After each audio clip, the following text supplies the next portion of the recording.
আসসালামু আলাইকুম ভিউয়ার্স, আশা করি আপনারা সবাই ভালো আছেন। তো আলহামদুলিল্লাহ আমার সেন্টারিং কমপ্লিট হয়েছে। তো এরপরে রড বান্ধা ঢালাই করব। তো পরবর্তী ভিডিওতে রড বান্ধা এবং ঢালাই দেখতে পারবেন। তো আমার সেন্টারিংটা কেমন হয়েছে অবশ্যই কমেন্ট করে জানাবেন। আরেকটা কথা হলো, যেমন এই সেন্টারিং অনেকজন বলে সেন্টারিং খোলা যাবে না।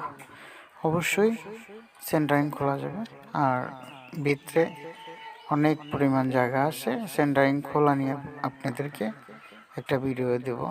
তো দেখেন আমাদের সেন্টারিংটা কেমন হয়েছে